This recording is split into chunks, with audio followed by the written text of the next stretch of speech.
Hi everybody, my name's Shane. And I'm Guy. Today we're going to talk to you a little bit about supply chain issues, how they affect us, and what's the relevance of it. Yeah, how that's going to be affecting our offerings moving forward. Yeah. So directly in supply chain issues is outside vendors, and then one of the main things is raw materials. Yes, for us now it's mostly raw materials and raw materials coming to the few suppliers that we have, and how those delays are affecting us and how we need to pivot to keep everything moving and just keep making the best product we can. So, spoiler alert, it's just going to be a lot of streamlining, just to keep everything moving efficiently and getting really high quality product out there without long delays. Yeah, I mean, as a smaller company, it does give us a little bit more of a better option to be able to be flexible to move and stuff like that. But the way I've always liked to kind of correlate manufacturing is like when you're trying to like turn a large barge or ship around, it doesn't just flip around. There's a lot of levers and knobs and things you got to do in order to make that go in opposite directions. So one decision can have a detrimental effect to others. Yep.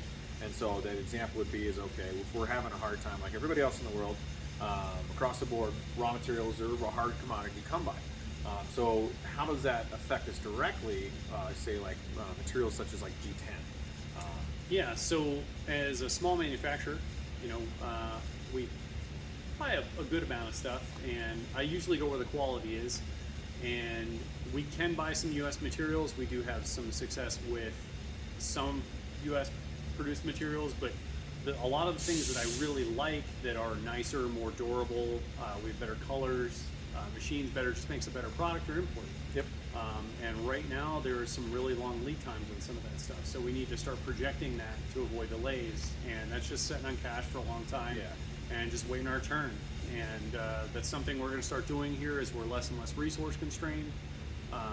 We've been getting by with some of the materials here By jumping around, trying to make stuff work. That's why. Yeah, we get things from different suppliers when we can, how we can. You're going to notice a lot of variety recently in, one color might be 3 or 4 different actual colors because they're coming from different suppliers. This guy might have something that works, and then they don't have anything, and then this guy has something. We're just getting what we can as we can to just keep moving. Yeah, some of that also directly plays into, for example, we have sitting behind us is pallets of garnet. Yep. Let's stock up. Yeah, so we need to stock up because where does this garnet come from?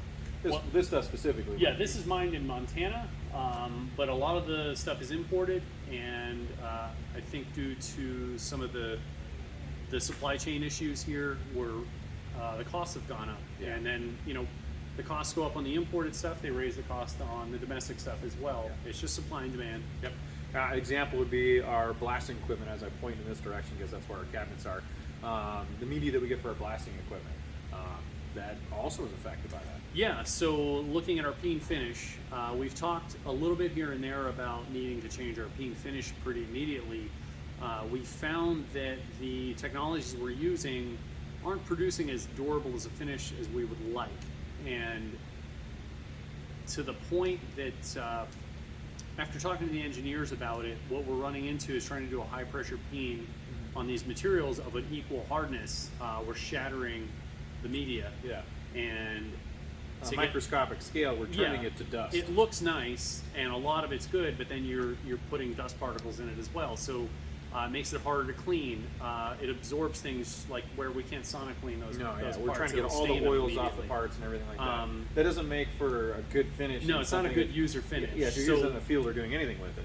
There are some technologies that's just going to represent many tens of thousands of dollars and many months of investment, trial and error to develop a new process. There's some things that have come out.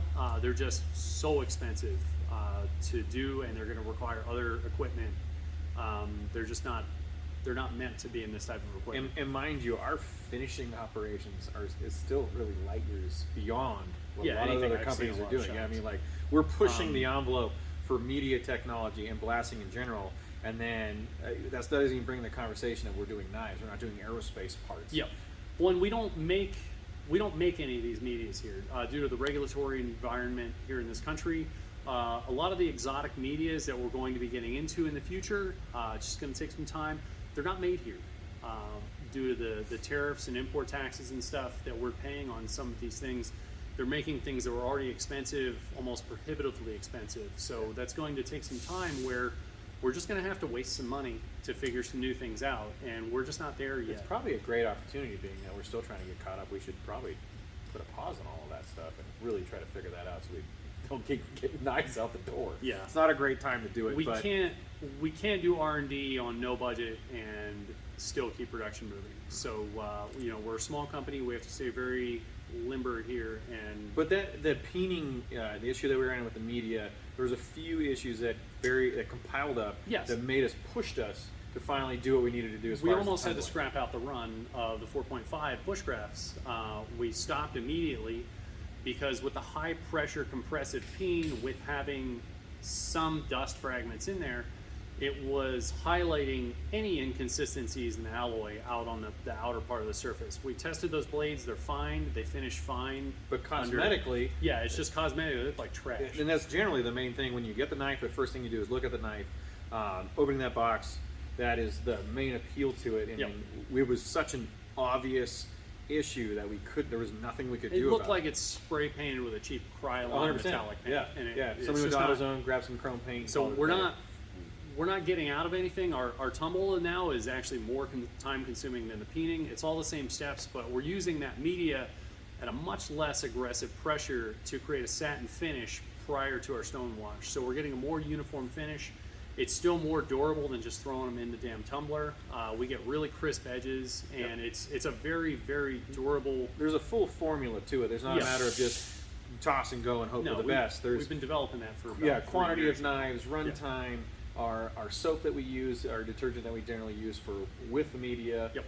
All of that has a specific recipe to it to make it what it is, and then when you make a uniform surface, essentially in a way, it's like burnishing in a way. Mm-hmm. It's smoothing out that surface.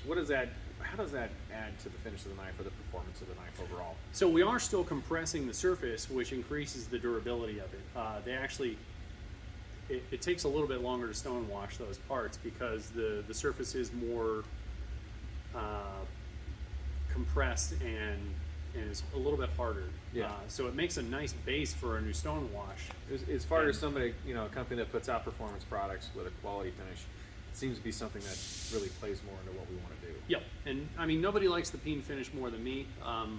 I'm sure down the road we will be bringing that back in some iteration. It won't be that dull satin because that is not a sealed surface. It will be a brighter peen finish if you see that down the road. To get a sealed surface, it should be a smooth, bright metallic surface, which is what we're not getting right now. So we just had to move away from that because it would bankrupt us trying to and it wasn't netting the result that we wanted. It's already a very expensive media, and to just be breaking it and wasting it trying to misuse it is not a recipe for success. No, it's not. So that's a little bit of an insight into the peen versus tumble, why we're going in the direction we're going, why we're satisfied with the direction we're going, knowing that we're going to be putting out a better quality product. Oh, it's so much smoother. Our stone wash is very smooth, making it easy to clean. Well, and the big thing is too the peen process was originally developed to hide a lot of that was the imperfections deal in machining. with the grinding company we were using. I won't throw you out there. You know who you are. It was just trying to hide really bad grinding. I mean, it was just the double disc rainbow stuff where, Profile lines and 2.5 machining. thousandths to clean some of that stuff Yeah, up. so you had to find. You just had to hammer the surface to mush make everything it away. uniform, Yeah. and that's not required. No, and it's not really the right way because you're also introducing a lot of pressure, heat. Not anything to the point where it could basically compromise the heat treat, but you're just introducing new levels It's of a lot of stress. stress. Yeah, Just to unnecessary hide bad stress. work. Yeah. So that's the reason why we went that direction. Again, if you worked with this company before, you know about this company. You know that the number one thing we do is put the quality first. Yes. And we won't compromise any aspect of that by trying to go backwards. So anybody that might have the opinion that they're going to tumble to save money, that is not the case whatsoever. No, and come in here. Yeah. We've had some people stop in and look at our operation and seeing the way it works. Yeah. So that's a quick hit on the peen versus tumble. Black Oxide, we've got a lot of questions recently. Yes, black oxiding. We already have a really highly stainless grade of. I just said that wrong, but it's we use Words and 17.4 pH. It has a very high level of corrosion resistance. We were putting a black oxide coating on there. That is just a black rust. It's a chemically forced oxide layer. Terrible coating. Yeah, it's ideally meant to prohibit red rust. So with that material that we're using for our fasteners, it's not needed, but also it's not durable, and we have a hell of a time getting parts back that are consistent. The last time we sent that out, it was 3 months. It's not a cosmetic-based coating. Black oxide is a coating to go on materials that generally have no corrosion resistance. Yeah. So it prevents them from rusting. They're not supposed to cosmetically look good. So for now, just due to the time that it's taking to get things back and forth and the inconsistencies in that finish, we mar up a lot of those fasteners and have to send them back later. We can hardly get it out of the shop sometimes. If you slip with your Torx, it comes off. So that's not ideal. Yeah, when you're under pressure and you're trying to get stuff out and you have a subpar finish coming in from an outside vendor operation that is holding on to these materials, we can't do anything with it until we get it back. It kind of all leads us in the direction saying, all right, timeout. Well, it's not offer right now. We're not having to put this on there to prevent it from rusting.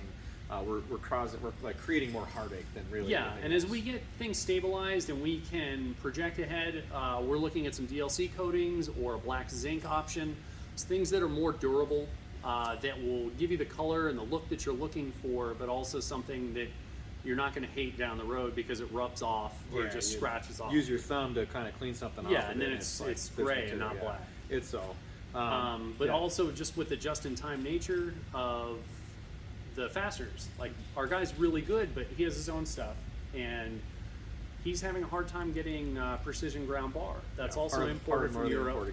And that's another problem is he can't get the materials fast enough to get us our screws fast enough. Yeah.